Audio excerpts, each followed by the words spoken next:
Ser Podcast.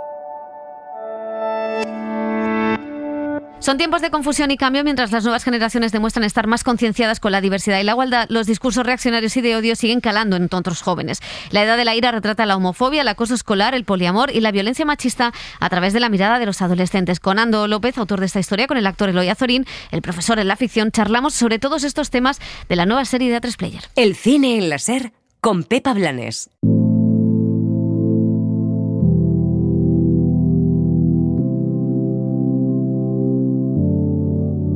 Las series. En mi habitan mil corrientes, una habitación de espejos, prisioneras de sus mitos, libran guerras en mi cuerpo. Tengo este poder maldito, guardo mares desbordados, el descaro del deseo vive aquí, rozan mis labios. Libertad al descubrir. En la sección de televisión volvemos a clase, casi al colegio. Dani Garrán. Qué bien os sienta, cuando traigo una serie juvenil para creernos un poquito más jóvenes. Sí, está bien. Ya tenemos un complejito. Pasan los años. Bueno, nueva serie española. Vamos a hablar de esa tormenta perfecta que es la adolescencia y lo vamos a hacer contada a través de La Edad de la Ira, la adaptación de la novela de Nando López. Sí, porque han pasado ya 11 años desde que el escritor lanzó esta novela y en todo este tiempo se ha convertido en uno de los libros más recomendados para leer y analizar en el ámbito escolar. La identidad sexual en la adolescencia, el acoso o la situación de la educación pública son algunos de los temas que toca La Edad de la Ira. Ahora llega convertida en una miniserie de 4 capítulos a A3 Player Premium para seguir con su denuncia social. Bueno, a mí lo del cineclub me mola. Yo me apunto. Acaba de llegar y ya te lo quieres follar, Paquito. Es que el nuevo tiene un culito. ¿Te gusta? Esto es todo, ¿no?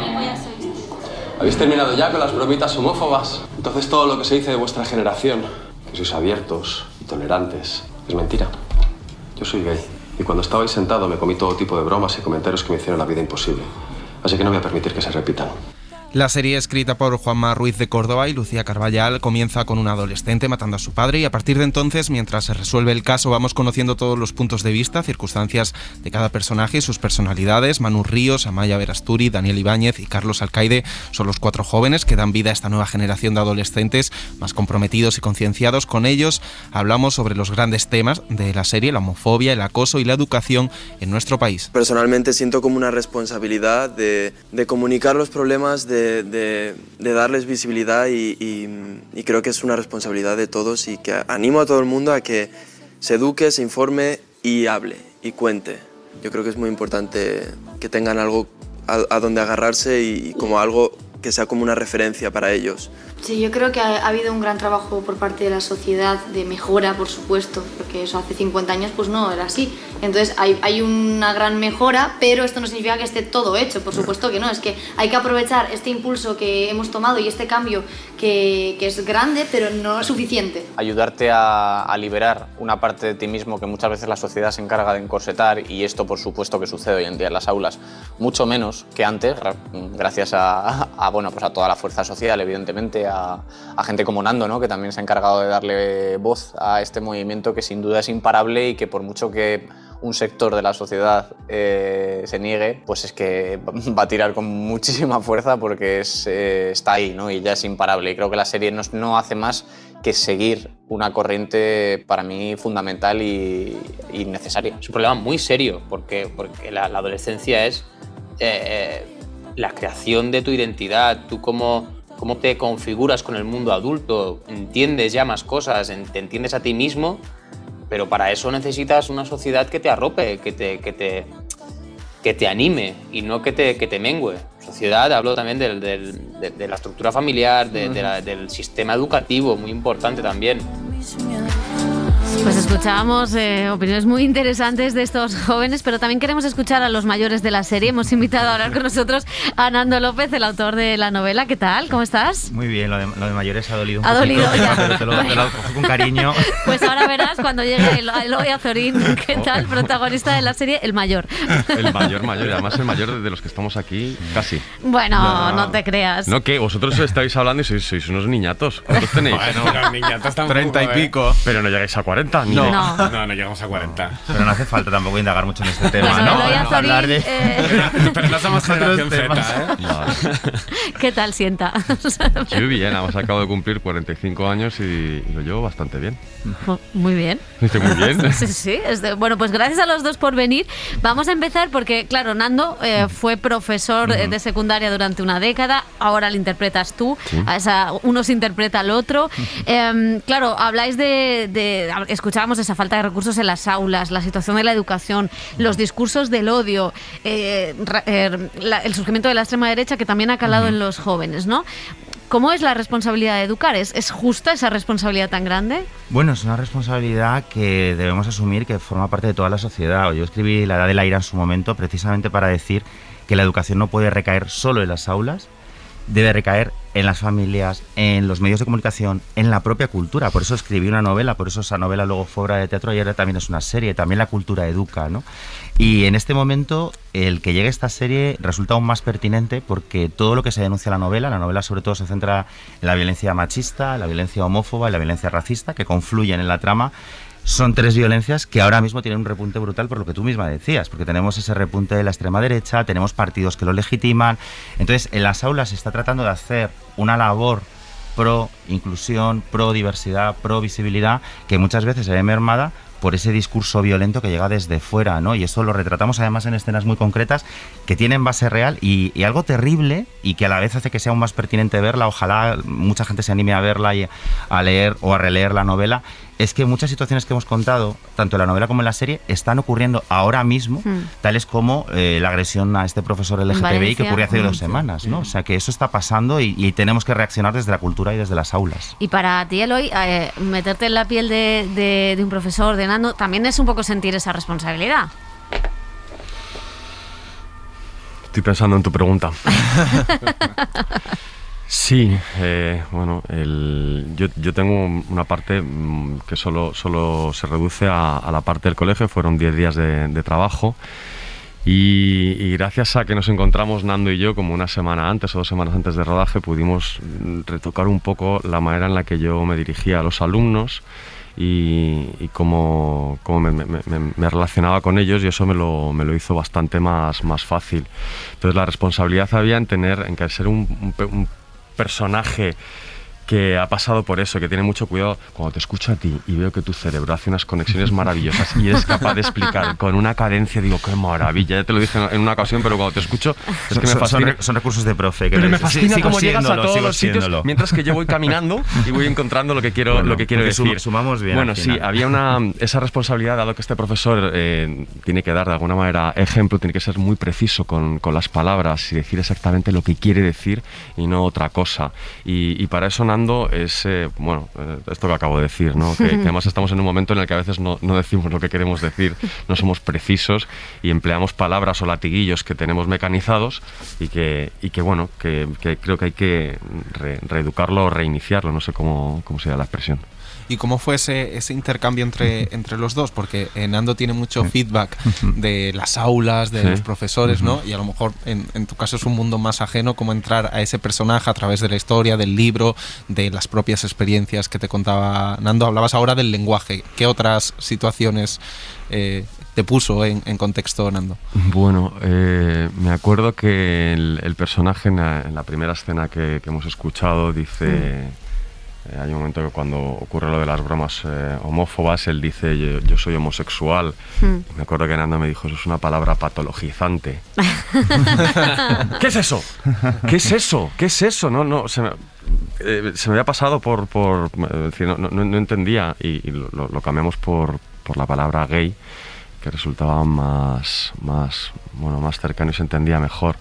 Ese es el tipo de relación que tuvimos en cuanto a lo del personaje y la interpretación. Eso sí. Y una mochila. Y una mochila, sí, hubo un momento que quise usar mi mochila en un día de rodaje. Yo pensé que tenemos bastante ya alter ego, pero además me daba miedo porque producción siempre es un mundo, ¿no? Luego otra cosa muy bonita, porque Eloy tiene una sensibilidad maravillosa y yo creo que ha hecho algo que no se había visto en una serie de televisión y para mí era muy importante, que era contar un profesor real. No es un profesor de métodos extraños, extravagantes, no es un profesor de la violencia, no es Robin Williams. Sí, no es el profesor Keating. Es más, en la novela hay un momento donde dice, esto no es el Club de los Poetas Muertos, y que conste que yo soy un fan. O sea, yo terminé siendo profesor de literatura por culpa del Club de los Poetas Muertos, ¿no?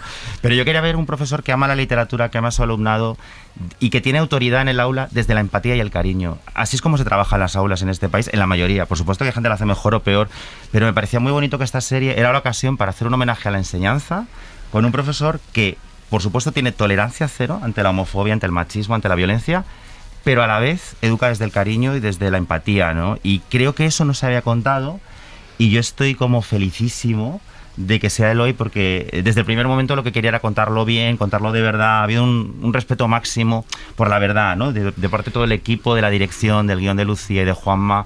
Y yo creo que hemos contado una parte de esa verdad. Hay más verdades, pero esta lo es. Y eso creo que hasta ahora caíamos siempre en clichés del mundo adolescente.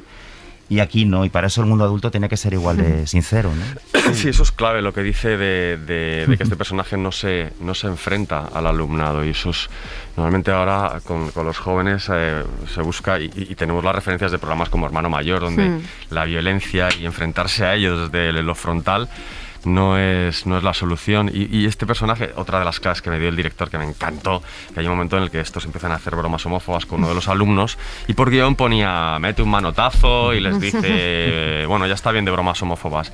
Me dijo el director, si lo puedes decir con una sonrisa, y funcionaba mejor porque no te encontrabas al profesor cabreado que les está echando la bronca, ¿no? Él me dijo otra clave, me decía, me dice, busca más la decepción. Es como, ¿en serio estáis haciendo bromitas homófobas en 2022? Joder, qué pena, ¿no? En vez del cabreo, y eso es muy importante en cómo queda el personaje. Claro, porque hablas mucho en la novela y también en la serie se ve un poco esa falta de recursos, ¿no?, del sistema educativo, esa incapacidad de los profesores de llegar a los jóvenes o de solventar algunos problemas juveniles. ¿Eso sigue pasando? ¿Y por qué pasa? ¿Qué se puede hacer desde el sistema para cambiarlo? Falta reivindicar medios y recursos. Falta que tenemos a lo mejor un orientador o una orientadora para 1000 alumnos. Estamos hablando de una edad ahora mismo y de una generación que no olvidemos que ha vivido 2 crisis económicas en la infancia y una pandemia en la adolescencia y a lo mejor un conflicto bélico internacional en estas semanas. Entonces, estamos hablando de una generación que tiene un contexto tan duro que no podemos dejarlos sin ayuda. No hay recursos de salud mental, no hay orientación, más que una persona como máximo. Tenemos muchísimos alumnos o alumnas por aula. Es muy difícil conocer lo que les está pasando, como lo que ocurre en la serie. ¿Cómo voy a saber lo que le ocurre a Marcos si Marcos es un alumno de los 250 que tengo cada curso? Es que hablamos de unas cifras realmente brutales. Entonces, ¿qué falta? Faltan recursos, falta interés por las aulas, falta respetar la labor docente y falta respetar a la adolescencia y no minimizar. Es que muchas veces hablamos de estos temas y es, bueno, cosas de adolescentes, o este discurso de, bueno, pero fíjate, yo viví la GB y aquí estoy fenomenal. Bueno, estás fenomenal o no, que también tenemos ahí nuestras taritas que nos las tenemos que trabajar, unas cuantas, ¿no? Sí. Claro, entonces queda mucho por hacer y por reivindicar, y esta serie también tiene una voluntad de, bueno, poner sobre la mesa muchos temas y que cada cual saque sus conclusiones, ¿no? ¿Y cómo ha ido cambiando? Porque, claro, de la novela hubo obra de teatro con La Joven Compañía, ahora la serie, aquí no estás te desvinculaste del guión. Sí. ¿Cómo ha ido evolucionando la historia? A la par que han ido evolucionando pues todas esas cosas. Hablabas de la pandemia, claro, cuando escribes la novela no imaginábamos esto, este escenario. No imaginábamos las mascarillas ni el gel hidroalcohólico, ¿no? Pues la verdad es que ha sido una evolución como muy natural y muy hermosa, porque la novela sigue estando muy vigente. Es más, la hemos reeditado ahora mismo, has vuelto a sacar una nueva edición y comprobamos que es que lo único que ha cambiado en realidad, y eso es en parte triste porque ojalá hubiera cambiado todo a mejor, son las redes sociales. En la novela aparece Twenty, hoy en día Twenty es un fósil, efectivamente. Yo creo que es un fósil con muchos perfiles abiertos. Hay muchos Twenty, si tenéis Twenty abierto, lo vimos buen momento para cerrarlo, y lo hemos cambiado por Instagram o por audios de WhatsApp o por TikTok, pero salvo eso, lo que es el corazón, en la novela se mantuvo la obra de teatro, que la escribí yo para La Joven Compañía, y en este caso he preferido que fueran 2 personas como Juanma Ruiz de Córdoba y Lucía Carballal, que son maravillosos, que han hecho un guión maravilloso y exquisito, y yo me he limitado a supervisar, a comentar, y sobre todo lo que hemos valorado y nos ha sorprendido es la vigencia de esta historia, y ojalá alguna vez podamos ver la serie o leer la novela y decir, mira lo que pasaba entonces, y mira cómo ahora ya cada cual tiene derecho a vivir su identidad sin sufrir el dolor y el daño que está sucediendo en esta historia, ¿no? Y pese a la vigencia de los temas, lo que cuenta la serie, no sé si en la propia evolución, desde que has contado esta historia, en tu experiencia con alumnos, sí que tú notas una evolución, de que hay, no sé, red flags, que a los propios alumnos le chirrían cosas, como el personaje de Amaya, ¿no? Que tiene una primera reacción que dice, no, esto me acaba de descuadrar del personaje. Efectivamente, es que por suerte hay muchas Sandras, hay muchos Álvaros, ¿no? Como el que interpreta Eloy. Ha cambiado en eso, hay más visibilidad docente, hay más iniciativas, pero hay un problema que es la polarización. Tenemos a Sandra y tenemos a Adrián en ese piloto, y tenemos familias como la familia de Marcos, que vamos a descubrir en el segundo episodio y que, bueno, que es uno de los episodios más duros posiblemente de la serie. Entonces, lo que noto es que sí que hemos avanzado, pero que también la polarización ha hecho que ahora el discurso de odio se sienta más fuerte que antes, porque ahora consideran que decir cosas como la homofobia es una opinión, es legítima, o que censurar un libro se puede censurar porque es adoctrinamiento. O sea, yo lo he vivido con alguno de mis libros, en todos mis libros. Con este no, pero no ha llegado la sangre al río, pero has tenido ahí tu momento, ¿no? Hemos tenido nuestro momento, porque claro, enseguida es muy cómodo acusar a una literatura LGTBI, a una literatura que habla desde la verdad, y una literatura cruda de aquello que no nos gusta de la sociedad, porque es una buena excusa para tratar de apartar ese discurso que nos hace pensar. Pero sí que hay una evolución a favor, y la prueba, bueno, un comentario positivo: se estrenó la serie y recibí un mensaje que me llegó al alma de un profesor hoy que leyó la novela siendo adolescente, luego vio la obra de teatro, y gracias a eso, por un lado se hizo visible con su novio y por otro se hizo maestro. Y entonces me contaba, he visto con mi chico este primer episodio y es como ver un viaje a lo largo de mi vida, ¿no? Pues yo me quedo con eso también. Y para ti, Eloy, ¿qué viaje ha sido este personaje? Que tú has hecho un montón de trabajos, has trabajado con grandes directores, has hecho un montón de personajes muy fuertes, pero este en concreto, que tiene tantas vinculaciones sociales, que habla de transfobia, de homofobia, que habla de otras cosas sociales, ¿qué te ha aportado como actor? Como te decía, el trabajo fueron 10 días nada más. Realmente fueron en 9 sesiones se hizo todo.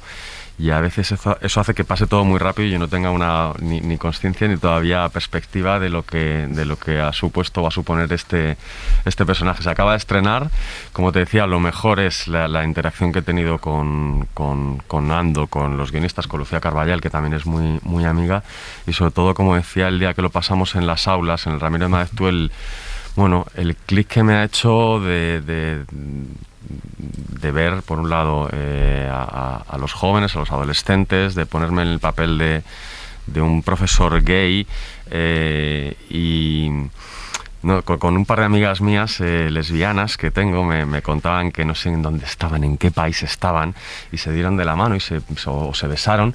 Y hubo unas chicas jóvenes que estaban como impactadas, como de, ostras, que eso se puede. Y yo no tenía consciencia de que el espejo ayuda a la gente, de que vestirse de una manera en especial hace que los demás digan, ostras, que ese se puede vestir y está de puta madre. Y empecé a hacer foco en eso, y decía algo tan sencillo como eso, y veía a mucha gente por la calle y decía, ostras, qué valiente salir así sin ningún problema.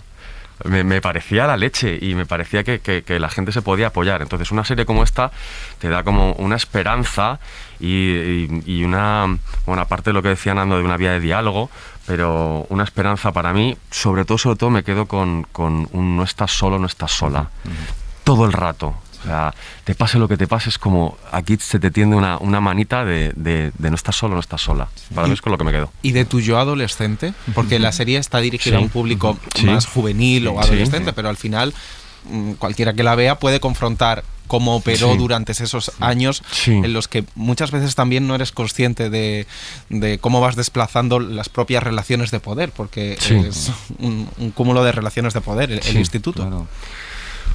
Yo es que creo que ahora con lo que decía Nando, los jóvenes no tienen tantas armas. Yo, la sensación que tengo, mi edad no fue de la ira, mi edad fue un poco más de la edad del perlao. Es verdad, porque recuerdo como una desorientación en mi vida, pero no tenía un brote contra lo que estallar. No, estaba bien, mi vida era estable, mi familia estaba bien, iba a un colegio bien, veía 2 canales de televisión, no tenía muchas más cosas con las que no tenía esa confusión, pero ahora sí que lo veo en los chavales, y sí veo el estar bastante desasistido a pesar de toda la información que se supone que tenemos. Hablábamos precisamente de esto, de esta generación de jóvenes que nosotros vemos o que se pinta en los medios como más comprometidos, más tolerantes. Hablamos con uno de los actores de la serie, con Carlos Alcaide, y vamos a escuchar su opinión al respecto. Considero que es verdad que hay veces que nosotros y nuestros padres tendemos a condenar a veces excesivamente a las generaciones que vienen porque tendemos a pensar que la nuestra ha sido más reivindicativa o mejor y tal. Yo estoy de acuerdo contigo, creo que la generación que viene, por supuesto que a veces por necesidad, yo no creo que sea una cuestión de generación espontánea, ¿no? De una idea o de una ideología, de una corriente. Pienso que todo el movimiento, también con Greta Thunberg, por supuesto, todo el ecologismo está ganando un poco en una agresividad necesaria. O sea, es decir, en una imposición de nos vamos al garete y esto es necesario hacerlo. Y creo que la generación que viene, por supuesto, y la nuestra, también tiene la responsabilidad de que sea así, no de que sea algo buenista, sino no, vamos a hacer algo determinante, ¿no?, para el mundo. Y creo que esta reivindicación también en favor del movimiento LGTBIQ es muy importante que se imponga, o sea, porque por derecho propio ha de estar en la sociedad, no es una cuestión de permitir, tolerar, no, es que ha de estar y esto va a surgir. Entonces, por supuesto que las generaciones venideras tienen mucho más claro que este movimiento va a seguir hacia adelante imparable, ¿no? Es lo que hablábamos antes. No, nadie va a poder ponerle frenos a esto. A ver, Eloy. Pero Seremón, haberme dicho algo que no me habéis dicho nada. Estaba aquí yo como... Y de repente digo, qué bien lo estoy oyendo en su ramo. Por cierto, era Daniel Ibáñez, no Carlos Alcaide, sí, el otro. ¿Es una generación más comprometida? Sí, lo es más comprometida, más solidaria, con valores muy claros. Y yo lo veo en los encuentros, yo hago muchos encuentros con jóvenes que leen mis libros. Y hace poco voy a contaros un momento bonito con esas Sandras de las que hablamos, ¿no? Y esos Raúles, ¿no? Daniel Ibáñez, que hace de Raúl. Esa familia elegida que crea la adolescencia, salieron a cantarme un rap. 2 chicos de 12 años, para darme las gracias por estar allí, 2 chicos del espectro autista, que pusieron un valor enorme para salir a cantar un rap delante de 200 adolescentes. No os podéis imaginar el respeto con que escucharon y el aplauso que se llevaron, la emoción de sus compañeras, de sus compañeros, de están ahí, están haciendo eso, que cualquiera de nosotros nos daría mucho miedo subir al escenario. Yo desafío a toda la gente que hizo la EGB y el BUP como yo, que idealiza esos tiempos, que no puedo más con esa nostalgia, por favor, basta ya. A, de verdad, recordar un momento tan bonito que demuestre que la educación puede ser un éxito, que la inclusión sucede, y yo eso lo veo constantemente. Que hay una polarización, sí, que hay una ira también, pero es una ira que no les pertenece a la adolescencia, es una ira social. Estamos en una sociedad violenta, una sociedad que les está diciendo no nos importáis, no os damos recursos, no creemos en vosotros, y que además les culpa de todo. Pensemos en la pandemia, les hemos culpado de todo lo que veíamos a nuestro alrededor, la culpa era del mundo adolescente. Si se saltaba alguien las normas, curiosamente tenía 15 años, cuando no es cierto. Entonces, creo que de verdad que es una generación que tenemos que escuchar. También hemos creado un podcast para esta serie de La de la Era, donde escuchamos voces de adolescentes reales que hablan de los temas de la serie. El feedback que nos está llegando de adolescentes es profundísimo sobre lo que están viendo.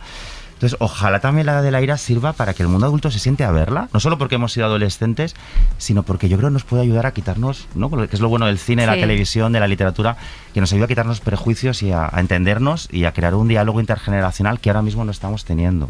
Y sobre los adultos, justamente en el segundo capítulo del que hablabas, que es el más crudo, de la violencia machista, la figura del padre, porque, o sea, son cosas de adolescentes lo que pasa en el instituto, pero ¿cómo te deconstruyes tú del referente que es en tu vida? Claro, y cómo influye eso, ¿no? Cómo influye, y además contarlo, y es algo que se ha hecho muy bien desde guión, que se ha hecho muy bien desde dirección, desde interpretación. Yo en la novela me documenté en su momento con psicólogas que trabajan con mujeres que han sido víctimas de violencia machista, y lo queríamos contar desde la verdad.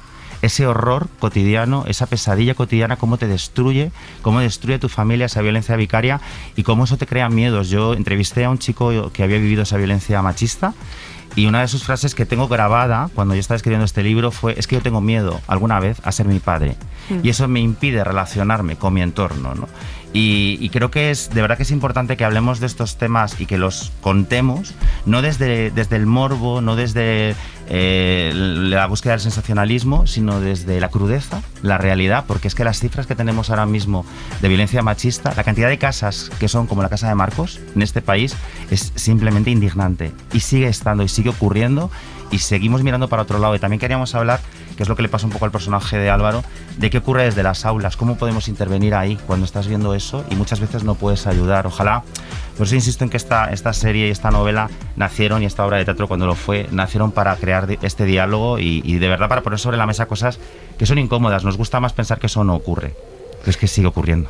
Sí, desgraciadamente sigue ocurriendo, pero os tenemos que dar las gracias por haber hecho esta serie y por haber venido al Cine en la SER. Gracias, Eloy. Gracias por invitarnos, Nando. de verdad. Adiós. Adiós, chao. En mi habitan 1000 corrientes, una habitación de espejos, prisioneras de sus mitos, libran guerras en mi cuerpo.